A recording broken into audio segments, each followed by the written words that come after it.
మానవ సంబంధాలు రోజురోజుకు బలహీనపడుతున్నాయి. కొందరు దంపతులు చిన్న విషయాలకే విడిపోతుంటే, ఇంకొందరు మాత్రం బంధాలకు విలువ లేకుండా వ్యవహరిస్తున్నారు.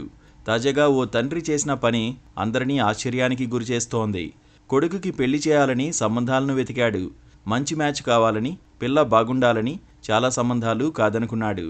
చివరకు ఒక అమ్మాయితో మ్యాచ్ ఫిక్స్ చేశాడు. కానీ చివరకు ఆ అమ్మాయిని తండ్రే పెళ్లి చేసుకుని కొడుక్కి షాకిచ్చాడు.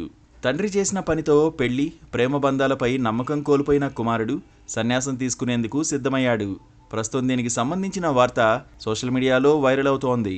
ఈ సంఘటన మహారాష్ట్రలోని నాసిక్లో చోటు చేసుకుంది. ఓ తండ్రి తన కొడుక్కి పెళ్లి చేయాలని నిర్ణయించుకున్నాడు. చాలా తిరిగి ఓ అందమైన అమ్మాయిని చూశాడు. ఆమె తన కోడలైతే బాగుంటుందని భావించి ఆమె కుటుంబ సభ్యులతో మాట్లాడాడు. పెళ్లికి అందరినీ ఒప్పించాడు. తన కొడుకుని కూడా పెళ్లి చూపులకు తీసుకెళ్లాడు. ఇక ఒకరికి ఒకరు కూడా నచ్చారు. దాంతో పెళ్లి నిశ్చయించారు. అయితే కాబోయే భార్య చాలా అందంగా ఉండడంతో తెగ మురిసిపోయాడు ఆ యువకుడు. పెళ్లి చేసుకుని భార్యను చక్కగా చూసుకుంటూ హాయిగా జీవించాలని ఎన్నెన్నో కలలు కన్నాడు. పెళ్లి ఏర్పాట్లలో ఫుల్ బిజీ అయిపోయాడు. మరోవైపు తండ్రి ఏం ఆలోచించాడో తెలీదు కానీ తన కుమారుడికి షాకిచ్చాడు. ఓ రోజు సడన్గా తనకు కాబోయే కోడల్ని పెళ్లి చేసుకుని ఇంటికి వచ్చాడు. అది చూసిన కుమారుడు షాక్ అయ్యాడు. ఇదేంటని ప్రశ్నించగా ఆమెతో ప్రేమలో పడ్డానని తెలిపాడు. అయితే ఆ యువతి ఇష్టంతోనే పెళ్లి చేసుకున్నట్లు చెప్పింది.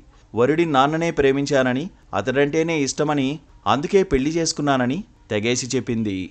దీంతో కాబోయే వరుడికి ఏం చేయాలో పాలుపోలేదు. తండ్రిపై విపరీతమైన అసహ్యం కలిగింది. ఇక అతడితో కలిసి ఉండడం ఇష్టం లేక అనూహ్య నిర్ణయం తీసుకున్నాడు. ఇల్లు వదిలి వెళ్లేందుకు సిద్ధమయ్యాడు. తండ్రి మరో పెళ్లి చేస్తానని మాటిచ్చినా తనకింకా పెళ్లే వద్దని తెగేసి చెప్పాడు. తండ్రి చేసిన పనితో పెళ్లి, ప్రేమ మీద నమ్మకం పోయాయని అన్నాడు. జీవితాంతం ఒంటరిగానే ఉండాలనుకుంటున్నానని వివరించాడు. అంతేకాకుండా తాను సన్యాసం తీసుకోబోతున్నానని ప్రకటించాడు.